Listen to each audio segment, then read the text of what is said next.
metadona. Entonces, todos aceptaron porque se les iba a dar el tratamiento de sustitución y pudieron estar tranquilamente, pudieron estar ahí todos, el 100% cumplió con los días de cuarentena, para que vean cuántas infecciones pudimos haber prevenido solamente por este hecho, ¿sí? Si no se les ofrece metadona, van a salir, van a desertar, va a ser muy probable que la persona pues tenga mayores riesgos de por sí, o sea, como persona, pero también hacia la comunidad. Y bueno, tratamiento de infecciones de transmisión sexual, de heridas, cómo puede evolucionar mejor una herida cuando se le da la atención, cómo podemos nosotros hacer también trabajo de campo, donde sea, tanto programa Compañeros, programa Verter, salen a cualquier espacio, no importa lo insalubre que sea, no importa cómo esté, pero son personas que necesitan que acerquemos estos modelos de reducción del daño ahí a su contexto, porque hay muchas situaciones que hacen que no pueda salir. Y además, pues les comentaba la prevención de muertes por sobredosis y la gestión con seguridad pública. Así que este es un reto. Sigue siendo un paradigma polémico, hay evidencia científica, lo que necesitamos hacer es pues continuar trabajando, continuar sensibilizando. Programa Compañeros, que fue el primero que empezó con todas estas acciones y siguen luchando para hacer que todas las personas puedan entender, conceptualizar la que es la reducción de daños y trabajar, o al menos no obstruir nuestros trabajos. Bueno, eso fue todo de mi parte. Muchas gracias. Gracias, Lili, por tan importante participación. Como bien lo dices, en Tijuana Prevencasa, en Ciudad Juárez Compañeros, fuimos los que abrimos la brecha e hicimos visible este importante problema. Yo me acuerdo cuando CONACYDA, se llamaba antes el programa de SIDA nacional, estaba por el área de hospitales. Una vez grandes activistas como Juan Jacobo, David Alberto, Arturo Díaz Bentancur, estaban en protesta porque estábamos hablando de las necesidades de las personas que usan drogas. Y siguen en protesta porque realmente está muy focalizado el tema de consumo de droga inyectables en las zonas fronterizas de nuestro país. En algunos estados como Oaxaca, Guanajuato, la misma Ciudad de México, hay consumo, pero no de la misma forma que en los estados de la República. Muchas gracias por tu participación. Aguántanos un poquito para preguntas y respuestas y les pedimos a todas las personas participantes que escriban en el chat sus preguntas y que las lean después para ver cuáles son vigentes y cuáles no. Yo voy a estar viendo si hay preguntas y comentarios. Paso el turno de presentación a Lisette Guadalupe Ruiz Pineda. Ella es licenciada en Psicología por la Facultad de Psicología de la UNAM. Cuenta con una maestría en Prevención Integral de Consumo de Drogas en el Instituto de Ciencias de la Salud de la Universidad Veracruzana. Se ha desempeñado en el servicio público y privado en diversas instituciones como el Instituto para la Atención y Prevención de Adicciones, Centro de Estudios Superiores Montefénix, Universidad del Valle de México y en el Instituto de Capacitación Penitenciaria de la Ciudad de México, entre otros. También participa en programas de televisión educativa, radio e internet con temas de salud, psicología y adicciones en medios nacionales y en Radio Sevilla en España. Actualmente trabaja en Centros de Integración Juvenil AC, en el Departamento de Capacitación como subjefa de capacitación presencial. Pues mucho gusto de presentarles a Lisette. Tiene el micrófono abierto para usted. Muchísimas gracias. Buenas tardes a todas y a todos. El tema que hoy nos reúne es muy importante porque tenemos que sumar esfuerzos. Hay que reconocer que gran parte del trabajo lo desarrollan las organizaciones de la sociedad civil y las instituciones tratamos de complementar, apoyar o desarrollar actividades también relacionadas, ¿ok? Entonces, les voy a pedir, por favor, si me pueden compartir la pantalla. Muchas gracias.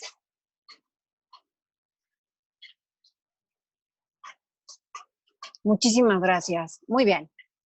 Como ya no quisiera reiterar mucho la información que ya nos compartió la compañera que me antecedió, solamente recalcar que es un enfoque basado en el compromiso con salud pública y los derechos humanos.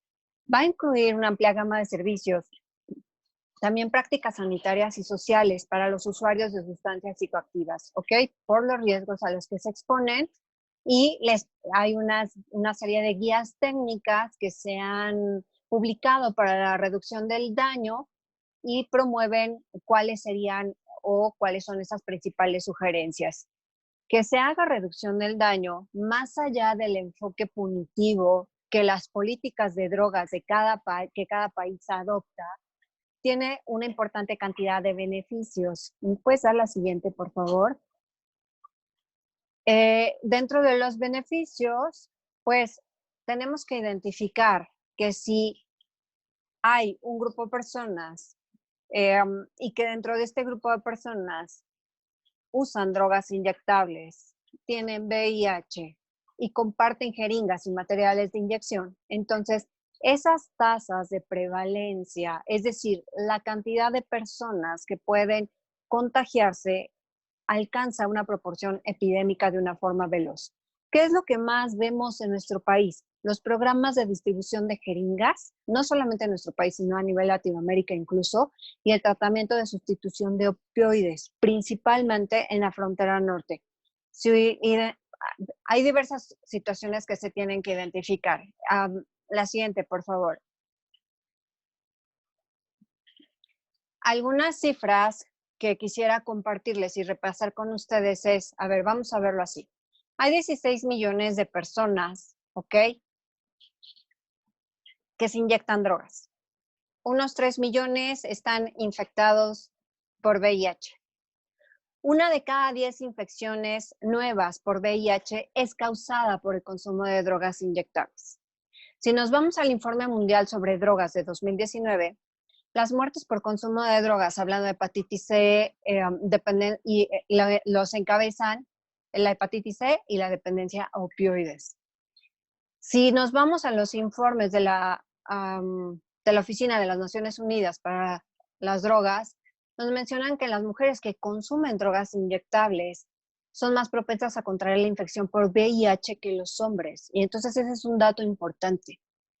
Otro dato importante es que la metanfetamina es una droga que exacerba el riesgo de contraer VIH y desinhibir sexualmente, ¿ok? Y esto lo publica la OMS en el 2020. Si nosotros analizamos todo este panorama, pues las acciones que se tienen que implementar tienen que ser diversificadas y tienen que atenderse como una prioridad. La que sigue, por favor. ¿Qué más? Si vamos a mencionar datos en México, no porque sean desconocidos, sino para repasarlos. Estamos hablando de 270,000 personas que viven con VIH en nuestro país, pero vamos a analizar diferentes números. Estamos hablando de una proporción aproximada de 129 millones de habitantes, ¿ok? En nuestro país aproximadamente, pudiera estar errando en este dato, y las diferentes encuestas que se aplican en nuestro país en materia de drogas nos hacen la información que 2.2 millones, cerca de 2.2 millones de personas consumen drogas. Si nos vamos todavía a desmenuzar más este número, estamos hablando de 109,080 personas que se inyectan drogas en México. Y entonces, con base en un informe que publica la CONADIC en 2019, pues hay una estimación de 6,305 personas de las que se inyectan drogas tienen VIH, ¿ok? Y se habla mucho de que hay ciudades en donde se concentra este número y estamos hablando particularmente de la frontera norte, ¿sí? Muy bien, adelante, por favor. Ahora, vamos a mencionar, nada más una vez más, la reducción del daño como esta estrategia basada en la evidencia para la prevención, tratamiento y atención de las personas que se inyectan drogas. ¿A qué hace referencia esto? a esas políticas, esos programas y esas prácticas cuya finalidad principal sea reducir consecuencias sanitarias, sociales e incluso económicas adversas al consumo. Por ejemplo, la transmisión del VIH. Para nada, o el enfoque no es, por supuesto, incidir en el derecho de la persona a consumir drogas, pero lo que sí se busca es justamente contrarrestar esas situaciones económicas adversas. La siguiente, por favor.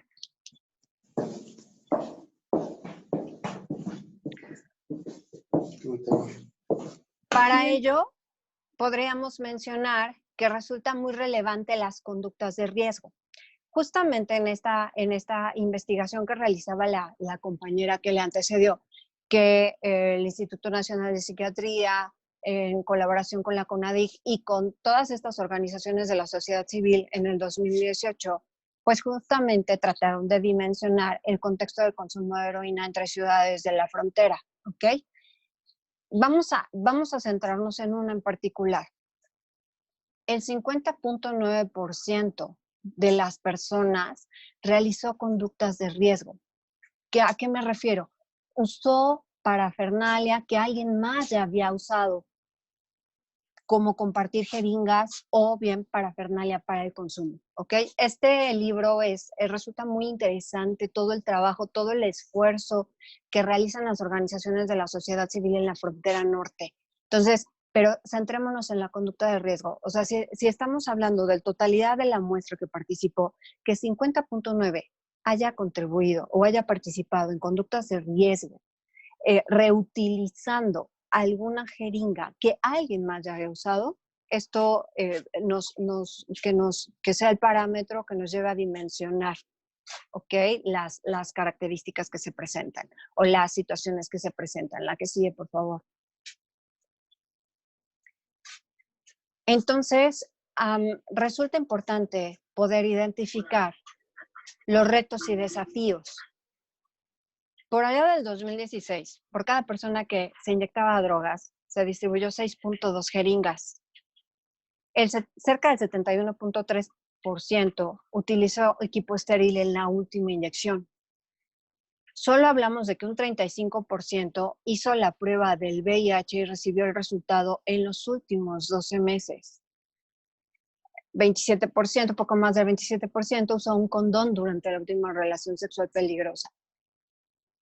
Si vemos todos estos números en su conjunto, pues son números que no están para nada, no son muy halagadores, considerando que México puntúa bajo, ¿ok? Que no tenemos la capacidad de atenderlos en una gran medida, o que los esfuerzos no alcanzan. No es que no los atendamos, los esfuerzos son insuficientes y una muestra de ello es que estos servicios, por poner un ejemplo, no están disponibles para personas privadas de la libertad.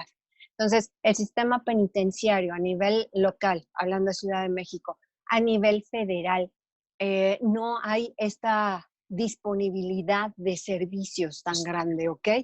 Entonces, en este aspecto, y respecto a la información que ustedes de esta invitación tan específica que hacían, pues en el caso de la institución en la cual estoy trabajando en este momento, pues ahí están participando directamente el área de tratamiento en estas reuniones, en estas actividades que se hacen en materia de reducción de daño, representando a la institución, ¿ok? Entonces, hay 120 unidades operativas en todo el país y esto se traduce como una atención para 10 millones de personas en específico, ¿ok?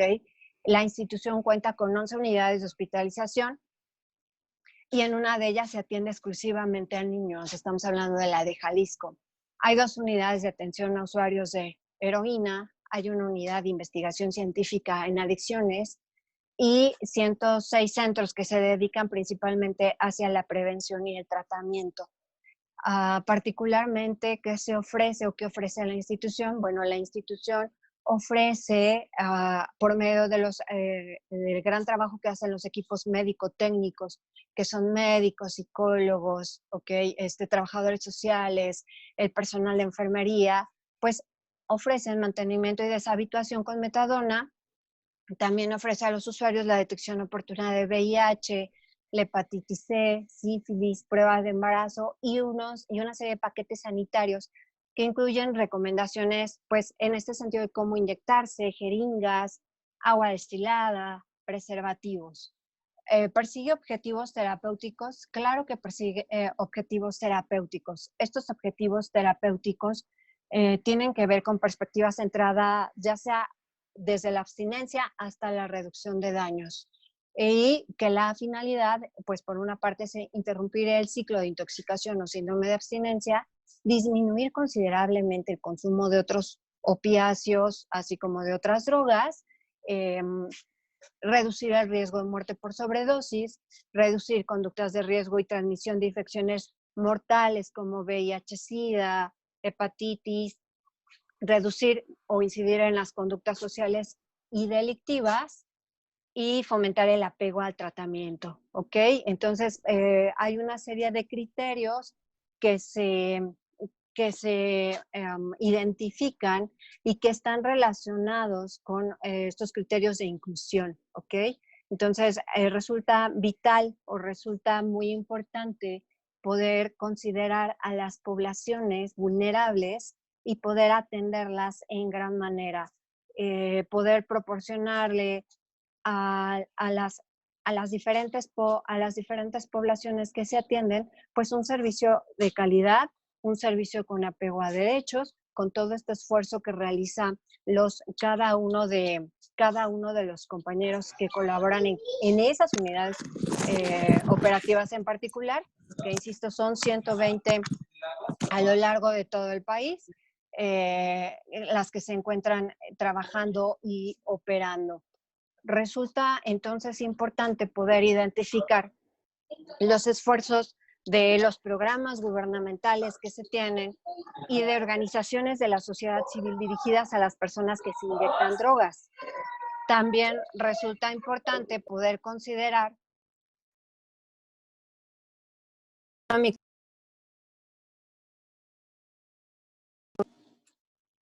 para este tipo de programas, considerar enfoques como en los determinantes sociales de la salud, considerar las intervenciones focalizadas según el contexto, realizar prevención y más allá, identificar sistemas de información que unifiquen indicadores para tratamiento. Y no solamente los indicadores para el tratamiento y el seguimiento, sino también para el seguimiento del tratamiento. Entonces, el esfuerzo, el trabajo que realizan las instituciones es muy arduo, es insuficiente para la cantidad de población que pudiera llegar a presentar la problemática y hace necesaria la intervención y el apoyo y la colaboración de las organizaciones de la sociedad civil, desempeñando las diferentes acciones que a nivel territorio o a nivel comunidad realizan constantemente. ¿Ok? Y pues vaya, sí es cierto que esto nos ha transformado, nos ha cambiado la vida, la pandemia que actualmente tenemos, pero también es cierto que los esfuerzos no cesan, que las instituciones continúan laborando, que las instituciones continúan trabajando y que continúan desarrollando diversas actividades en beneficio de las poblaciones. Dentro de las digamos, esas áreas que tenemos que rescatar, que tenemos que seguir incidiendo en el tema es sobre los servicios para adolescentes que consumen drogas inyectables, la perspectiva de género, poder identificar esa utilidad de la perspectiva de género en la aplicación de los programas, en el sentido de entender las particularidades de los consumos que tienen hombres y mujeres, ya sea por su condición de género, sexo, etcétera, resulta una atención relevante a los grupos vulnerables. y sobre todo, pues asegurar los suministros adecuados de estos programas, de estos insumos, que muchas veces se ven afectados por los recortes presupuestales o porque, surgen situaciones ajenas a las instituciones que afectan la puesta en práctica de este tipo de programas. Por mi parte sería todo. Muchas gracias. Muchas gracias, Lisette Guadalupe. Ay, qué bonito se oye, Lisette Guadalupe. Gracias por su participación. Es muy importante resaltar que en los centros de integración juvenil locales tenemos una importante coordinación y un trabajo muy, muy valioso que hacen los centros de integración juvenil en reducción de daños es el poder proveer metadona en las clínicas que tienen de metadona. Es algo muy valioso y es algo tan estigmatizado por las personas que consumen drogas, porque algunas de ellas, y sobre todo las que están en rehabilitación, hablan muy mal de la metadona y no la ven como una sustitución de opiáceo, una droga legal frente a una droga ilegal y una oportunidad de vivir socialmente de una forma más activa en la comunidad. Inclusión social es uno de nuestros compromisos. Y gracias por ser tan respetuosa del tiempo. Voy a respetar yo el tiempo. Ahora quiero presentar a otro colega muy importante en el trabajo de reducción de daños. Ya Lili Pacheco nos habló del tema de intercambio de jeringas y toda la movilización que hay en torno al intercambio de jeringas, pero ahora Tonatiuh nos va a presentar, Tonatiuh López Jiménez nos va a presentar el tema de reducción de daños con las poblaciones que no son consumidores de drogas inyectables, pero sí que tienen un consumo importante de drogas que está enlazado en la cuestión de la recreación, de la diversión y de las prácticas entre hombres gay. Entonces tengo el honor de presentarles a Tonatiuh López Jiménez. Él desde el 2014 realiza activismo desde el arte y la escritura en torno a los derechos de las personas que viven con VIH, la salud pública y mental de hombres que tienen sexo con otros hombres y en temas de reducción de daños y de política de droga. Es co-coordinador del programa de consumo de sustancia Te Inspira Cambio AC. Es miembro del colectivo Museo Arte Contemporáneo de Ecatepec, Marce, un museo sin paredes que busca rescatar las tradiciones, espacios, afectos y modos de vida particulares de esta región, además de ser plataforma para otros activismos creativos desde los feminismos, la defensa del territorio y el medio ambiente. Para Tonatiuh, vivir consiste en resolver el problema del amor, que es también la sexualidad. Dos actos a partir de los cuales creamos una comunidad con posibilidades de revolución y justicia. Orgullosamente inspira Redumex. Adelante, Tonatiuh. Hola, hola a todos. Gracias a Sencilla por la invitación a este espacio. Y en realidad voy a hablar, bueno, Ricardo tuvo a bien sugerir que hablara de la dimensión social o de la daño. Entonces hablaré un poquito de eso y aclarar también que pues también somos usuarios de drogas inyectables y ahorita hablaré un poquito de eso también dentro de nuestros espacios de recreación o de elección de nuestros espacios. Lo que sí es cierto es que voy a hablar, digamos, de un consumidor atípico.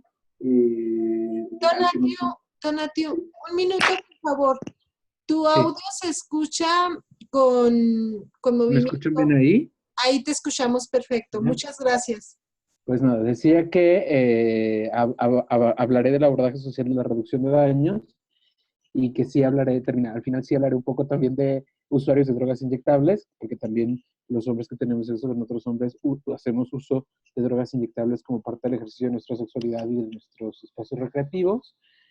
Pero sí que voy a hablar de un consumidor, digamos, bastante, que resulta típico de frente a lo que nos enfrentábamos comúnmente al pensar como un usuario de sustancias.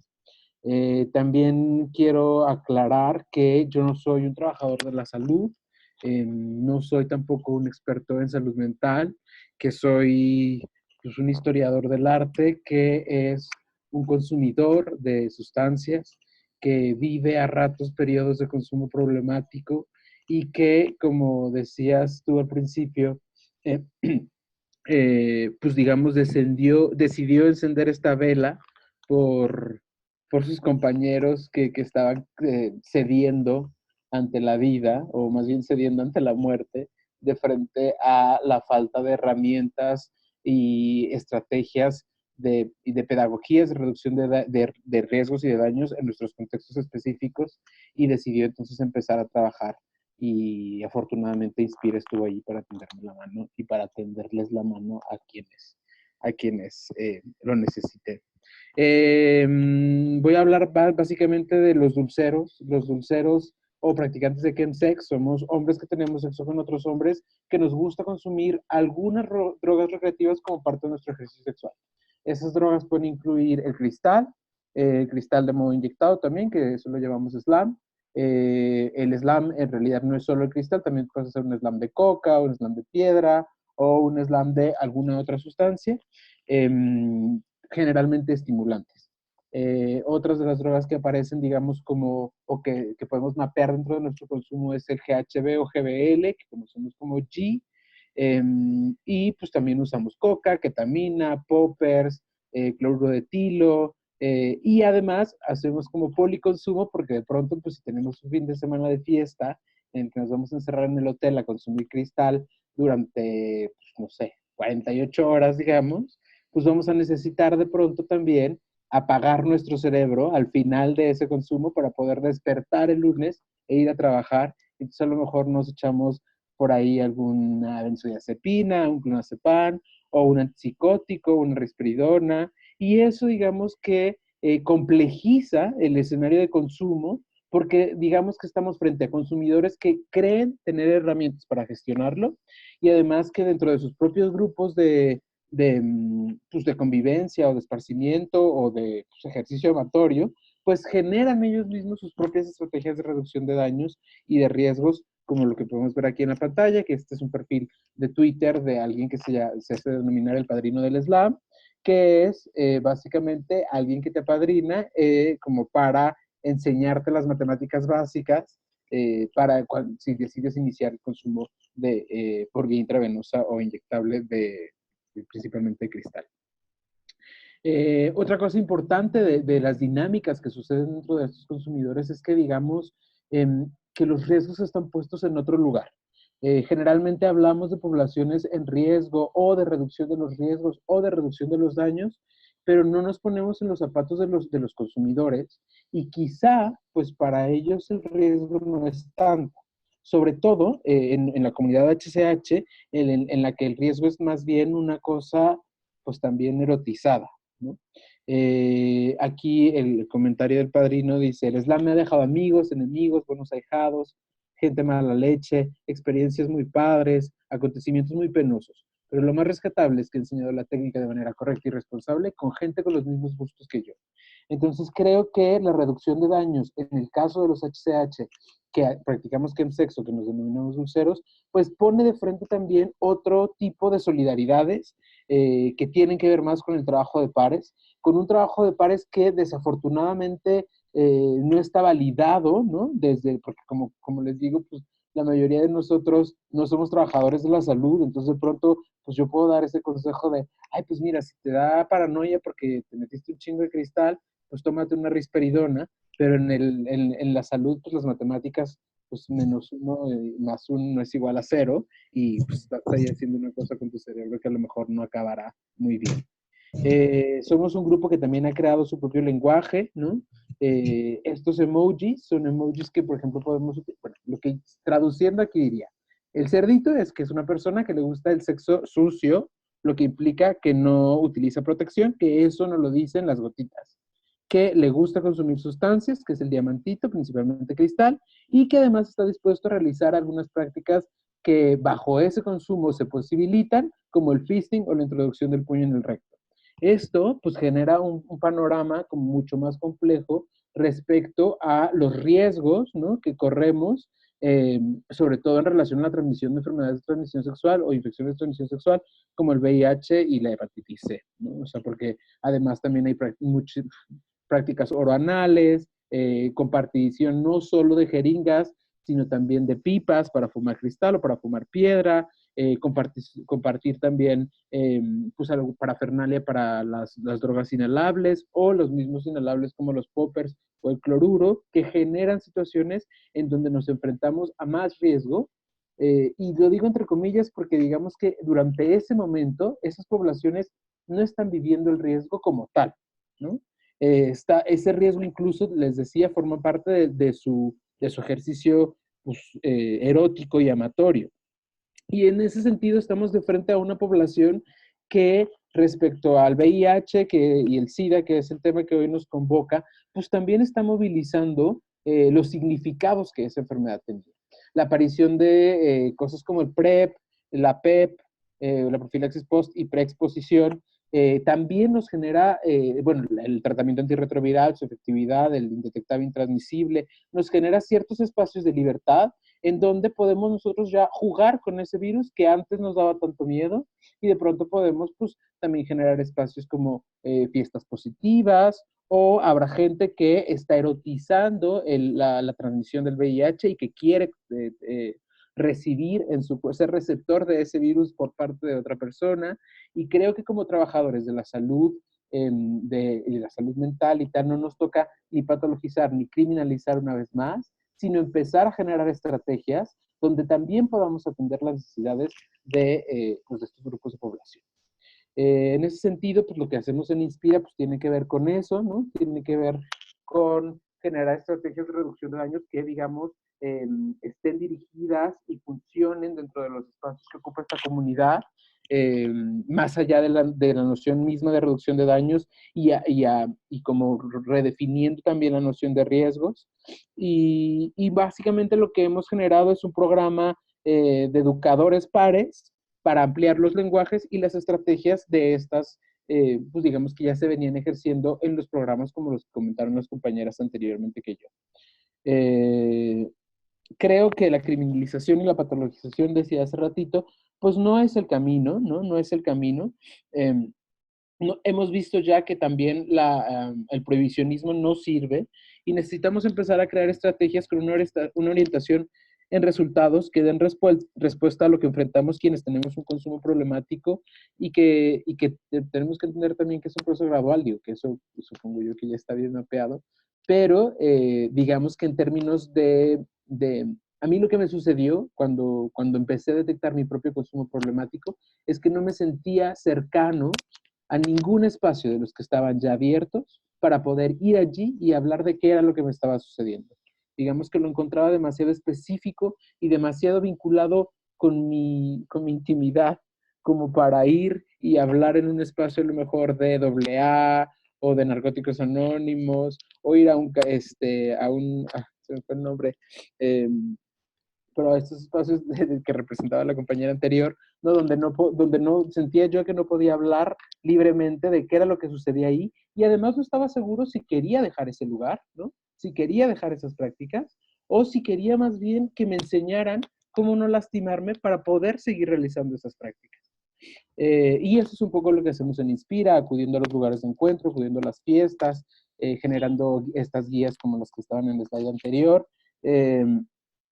Y básicamente lo que creo también es que, bueno, creando espacios como este, que tenemos un grupo como para compartir entre usuarios o consumidores o practicantes de chemsex experiencias, invitando también expertos a que nos enseñen estas cosas, ¿no? También, por ejemplo, invitar a un nutriólogo, porque pues una cosa es tener monchis de marihuana y otra cosa es no comer en días porque el cristal te inhibe el apetito, y entonces, ¿cómo lidias con eso? ¿Cómo haces que no te que no enfrentes un proceso de desnutrición o de descompensación.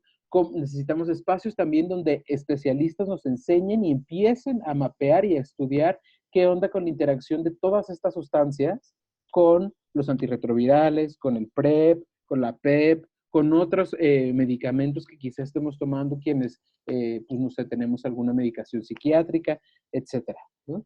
También es importante empezar a hacer visible el consumo en espacios también de recreación, de erotización, no solo del riesgo, sino también del consumo de sustancias por mujeres.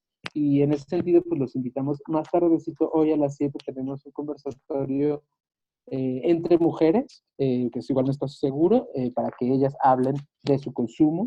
Y finalmente me gustaría como mostrar este slide, espero no ser muy escandaloso, pero me parece que generalmente cuando pensamos en consumo de sustancias, no pensamos en los espacios de intimidad que creamos los usuarios cuando consumimos. Y en que al final todo lo humano es un mensaje y que creo que hay que entender o tratar de escuchar el mensaje que cada usuario está haciendo con su consumo para poder dirigir una respuesta hacia ese problema que está generando esa necesidad y luego ese espacio donde sí hay escucha y donde sí hay intimidad con otros usuarios. En ese sentido, quería enseñar estas imágenes que todas vienen de, bueno, videos porno o videos amateur de consumidores de sustancias, porque creo que es posible rescatar algunas de las cosas que ya suceden dentro de nuestros actos de intimidad relacionados al consumo, para tendernos la mano les unes a les otros, y como menciona el tema de este año, pues del 1 de diciembre, crear entornos solidarios y de responsabilidades compartidas en donde pues ni unos ni otros nos dejemos caer, ¿no?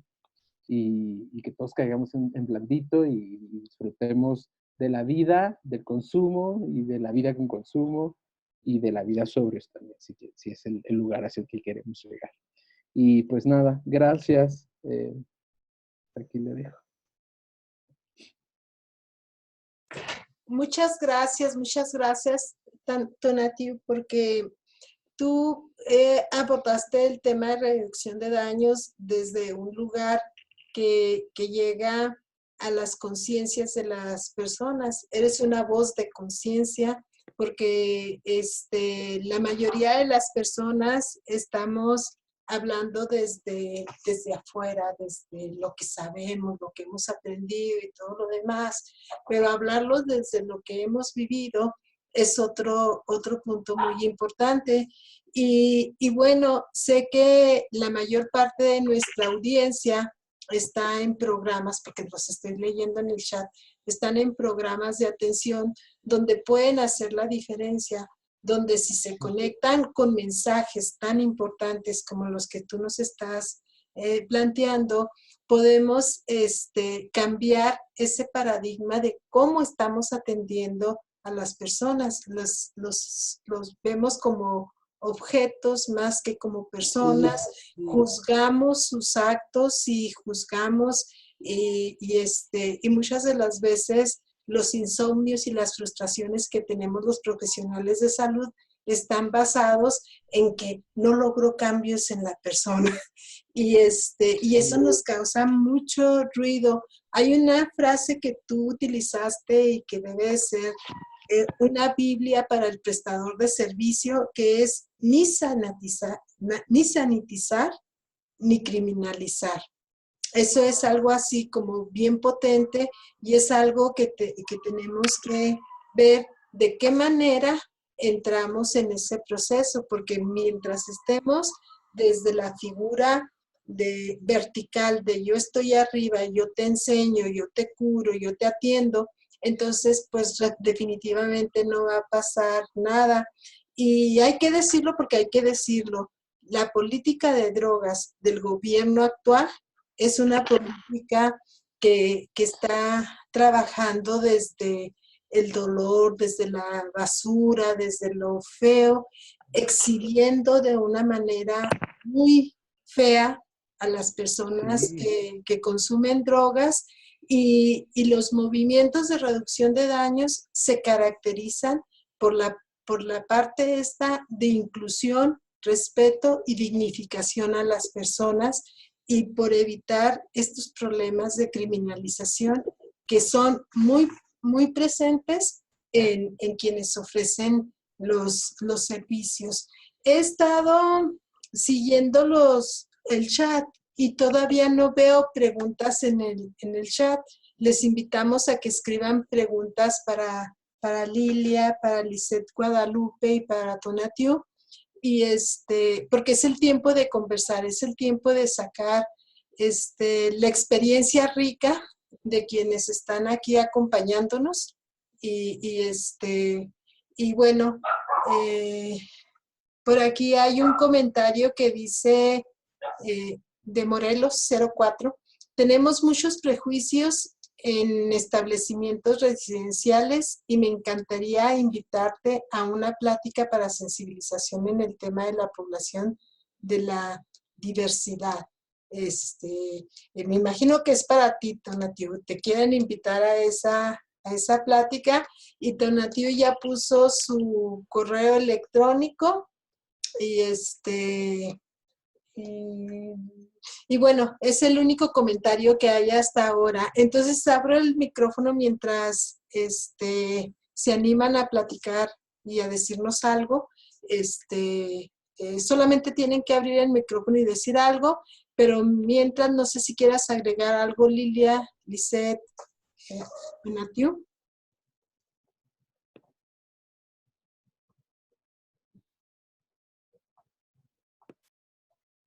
Creo que hay alguien levantando la mano, María. A ver, quien levante la mano, abra su micrófono porque yo no veo la mano levantada. A ver, hola, muy buenas tardes, tengan todos ustedes y todos ustedes. Soy América Osorio, soy responsable del programa de adicciones en el estado de Morelos. Y bueno, pues obviamente muy interesante los dos temas. Realmente nos cuesta trabajo pensar en esta nueva, cambiar nuestros paradigmas respecto a un consumo de drogas, la posibilidad del consumo de drogas de una manera responsable, esto de la reducción de daños y riesgos. Ha sido difícil incluso dentro del personal de salud cambiar como esta perspectiva. Entonces, pues muy interesante que nos sensibilicen en este tema, estar conociendo más acerca de estas medidas. Hay algunos estados en donde las drogas inyectables tardaron mucho en llegar, sin embargo, pues ahorita nos están ganando terreno y obviamente tenemos que innovar en las medidas de reducción de daños y riesgos. Entonces, bueno, soy la misma que puse el comentario. A cargo del programa de adicciones también tenemos a las ONGs que se dedican al tratamiento residencial y que, como ustedes saben, pues hay mucho incumplimiento, violación de los derechos humanos, incumplimientos en las normas, pero sobre todo este tema de que quien quiere cumplir y hacer las cosas bien también no sabe cómo hacerlo de manera correcta para ser inclusivos con respecto a la población de la diversidad. Entonces, la verdad es que me gustó mucho los dos temas que abordaron, lo agradezco y bueno, ya me pondré en contacto por ahí con Tonatiuh. Gracias, muy amable. Gracias por el comentario. ¿Alguien más quiere tomar la palabra?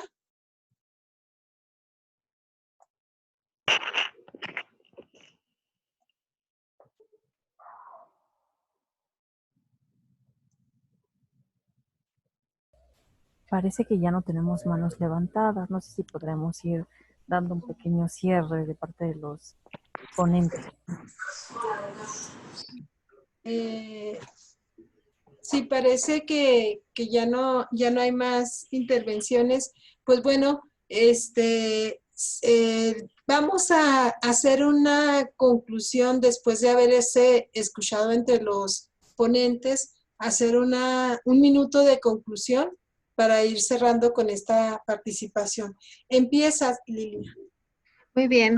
Bueno, como ahorita ya lo mencionamos, sigue siendo un paradigma el tema de la reducción de daños y creo que foros como este invitan a la población a pensar, a razonar los motivos, la conceptualización del tema de reducción de daños. Entonces agradecemos a Sencida que haya propuesto incluir este tema dentro del Día Mundial. Y pues creo que tenemos que seguir picando piedra y luchando y trabajando para que primero el profesional de la salud acepte este término acepte este concepto y colabore y también a pues otras poblaciones. Pero digo, importantísimo darnos cuenta que el profesional de la salud, pues todavía para él es controversial este hecho. Pero bueno, pues concluimos con eso, agradeciendo a todos y a la moderadora también. Muchas gracias. Y bueno, pues aquí estamos a sus órdenes. Lisette Guadalupe, ¿puedes darnos un minuto de conclusión? Claro que sí, muchas gracias. Pues agradecer la sensibilidad de estos foros que está siendo constantemente dirigidos a población en general. Les quiero compartir que durante mi formación, pues sí, el tema de reducción de daño fue uno de los temas más difíciles para abordar para aquellos que nos estábamos formando en adicciones, aquellos que nos estábamos preparando en la maestría en adicciones y suscitó un gran debate. Entonces, coincido enormemente en que tenemos mucho camino por andar. Como lo escucharon cuando me presentaron, la verdad es que he sido muy afortunada y he tenido la oportunidad de estar en varias instituciones en atención de adicciones y fue cuando llegué a CIJ, cuando empecé a trabajar en CIJ, que es la institución que hoy en día es quien está a nivel de estas instituciones, no como organización de la sociedad civil, está trabajando reducción de daño. Entonces fue una enorme sorpresa y grata para mí saber que ese esfuerzo que están haciendo todos mis compañeros que están en la operación y que nos queda mucho camino por andar, aquellos que ahora estamos participando, formando a otras generaciones de profesionales de la salud en términos de adicciones, pues que nos queda un gran camino por andar para que cambiemos paradigmas y que se deje de ver este tema como tabú dentro de los profesionales de la salud y que contribuyamos al esfuerzo de las organizaciones de la sociedad civil en los contextos en los que se desempeñan. Muchísimas gracias por la invitación. Gracias. Y aprovecho la oportunidad, Lisette Guadalupe, de mencionar que en México contamos con ese híbrido que es Centros de Integración Juvenil, que está tan cerca del gobierno porque parte de su funcionamiento es gobierno y parte de su funcionamiento también es sociedad civil. Y al menos en Chihuahua nosotros vemos que ha habido una transformación en el pensamiento y en el actuar de los trabajadores y trabajadoras de centros de integración juvenil. Ya no son los expertos de cuello estirado que eran, ya están transformándose realmente en asumir su papel, yo le digo híbrido, entre gobierno y sociedad civil. Tonatiu, tu minuto de conclusiones. Igual agradecerles a todos por estar aquí, a Cecilia por la invitación, a las compañeras por compartir su experiencia. Y desde lo que me tocó presentar hoy, me gustaría como decir que no es una crítica, ¿no?, al trabajo de les, pero solemos contar nuestro trabajo en términos como de éxito. Y creo que lo que me sirvió a mí de preparar esta presentación fue, y que lo que me sirve es ser un consumidor que pretende coordinar un programa de consumo de sustancias, es darme cuenta que los programas están hechos para fracasar. Y que lo que tenemos que hacer es cada vez intentar fracasar mejor y que cada vez nos llevemos a menos personas entre las patas para que cada vez haya menos velas que prender, como decía Mariela en el principio. Entonces, pues eso, que intentemos, al menos a mí me sirve ser un consumidor que coordine un programa, porque de pronto digo, uy, esto que pensamos que podía funcionar, pues no funciona porque ni yo le hago caso. Esto que dice acá, pues como que a lo mejor aquí, o sea, como, ¿cómo hacemos para tener una escucha asertiva de las poblaciones con las que vamos a trabajar para realmente poderlas ayudar, pues? Para ayudarlas no a que tengan una vida de éxito, sino a que encuentren, como digo yo, pues ese modo de fracasar mejor. Y que fracasar mejor no implica no tener espacios de intimidad, de amor y de compañía con los otros, que también son muy necesarios para lidiar con la vida. Entonces, pues nada, gracias a todos. Gracias, Tonatiu. Y me hiciste recordar a a un pensador del trabajo social que es Natalio Kisterman. Y Natalio Kisterman en la acción transformadora propone hipótesis de acción que se van a aplicar en la práctica y la misma práctica nos dice que necesitamos cambiar. Nada es estático y siempre es cambiante. Y bueno, con eso nos despedimos este día, reafirmando que la reducción de daños es un proceso que se impulsó en México a través de la pandemia de SIDA y que no es nada más el SIDA, el VIH. Ya vimos que la reducción de daños es un aspecto mucho más amplio que incluye las vulnerabilidades que tienen la sociedad, porque la reducción de daños trabaja sobre los determinantes sociales de la salud y nuestras personas que atendemos, algunas están en condición de calles, algunas están enfermas, algunas están explotadas. Entonces hay muchas situaciones que atender de reducción de daño. Pues les agradezco su atención. ¿Hay alguna instrucción específica de Censida para el cierre? No, muchas gracias, Marilena, muchas gracias a todos y a todas las asistentes que tuvimos por acá. Y pues únicamente invitarles para que el día de mañana vamos a tener una mesa virtual de atención de personas migrantes que viven con VIH. Entonces, si nos gustan acompañar, nos pueden seguir en nuestras redes sociales, donde van a encontrar la liga para conectarse a las 12 horas. Pues eso sería todo. Muchas gracias a todas las personas y que tengan un excelente día.